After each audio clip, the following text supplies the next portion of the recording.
Well, good afternoon, folks. Good morning or good evening, depending on whereabouts you are.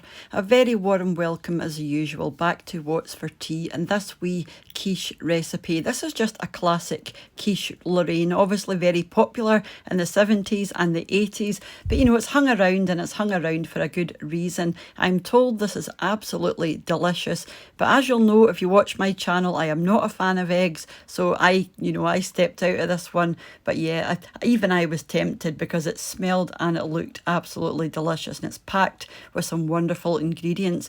Very, very simple to make, so I'm just going to show you what I used and how I put this together, and it is very, very easy.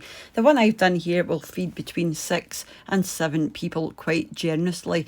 So you want to start off with some shortcrust pastry. You can make your own, or buy it as I've done it, because I'm terrible at pastry. Some bacon lardons, some gruyere cheese. Now it's quite important that you use gruyere cheese, some cream, some crème fraîche, some eggs, and a wee pinch of nutmeg as well.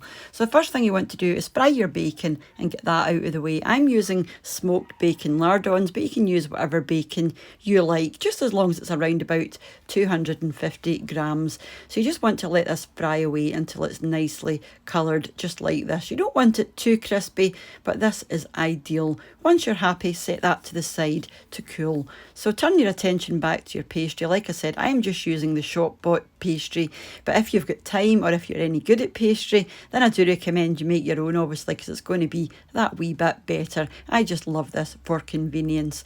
And you're obviously going to need some kind of flan tin. This is the one that I'm using, and yeah, I'm using one with a loose bottom because it's going to make it so much easier to get out at the end. So you just want to unroll your pastry, flop that on top, and very gently ease it down the sides of your tin and into place. Just make sure that you're pushing your pastry into those wee fluted edges, because that's going to give you a lovely shape at the end. Cut away your excess, and you just want to squeeze your pastry slightly higher than the rim of your tin, just to allow for any shrinkage that there might be as it bakes. I didn't have a great deal, but sometimes your pastry can shrink back quite a good bit. I haven't found that so much with the shop-bought pastry, but in particular, if you're making your own, then you might find a good bit of shrinkage. So just make sure it stands proud of your tin. With a fork, go along and prick the base in quite a lot of places and refrigerate this for 10 to 15 minutes, just until it's nice and cold and firm. While you're waiting, you can get your custard ready, or your filling. So that's your cream, your crème fraîche, and your eggs. You're going to need 5 eggs. Use 5 for the filling and keep the other one back till later on. Add that to your cream and your crème fraîche, a good pinch of nutmeg, and also a good pinch of black pepper, and a pinch of salt. Now, don't add too much salt, because obviously your bacon is salty and your cheese is quite salty, so you won't need too much salt. It's easier to add it on your plate than take it away, if you know what I mean. Just give it a good stir together, or a whisk, until it's nice and smooth. And the last thing I'm going to do is add a wee bit of my cheese just into the filling. I don't think it makes any difference, but I'm going to do it anyway. So just a wee handful, because we're going to put the rest into the filling anyway. So it doesn't really matter, but I just done this anyway. And I'm just going to cover this up with some cling film. Just make sure cling film touches the surface, because it'll stop it getting a skin. And get your oven on, and that is your temperatures there. You want a nice warm oven tray, so make sure your tray has been warming in the oven before you put your tin on. It's just going to help it, cook nice and evenly on the bottom and save you from getting a soggy bottom. You want to line that with some foil. I prefer to use foil instead of greaseproof paper, because obviously it's going to attract more heat. So pop in some foil, use the shiny side down, and then you want to use some weights. I've just got some baking beans, but you can use lentils or pasta or rice, whatever you've got. Pop that into the oven for 15 minutes, just in the middle of the oven. Lift up the side of your tin foil, and if it's nice and golden, that's good to come out. With your last egg, beat that, and then you just want to brush it lightly over the surface of your pastry, and this is going to seal your pastry and make sure that none of your liquid sort of leaks through and goes underneath, which would be a complete disaster.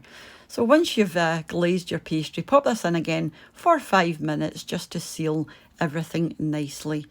Bring it back out, and now you can use your fillings. So I'm just going to pop on my bacon. Just make sure it's nicely spread out.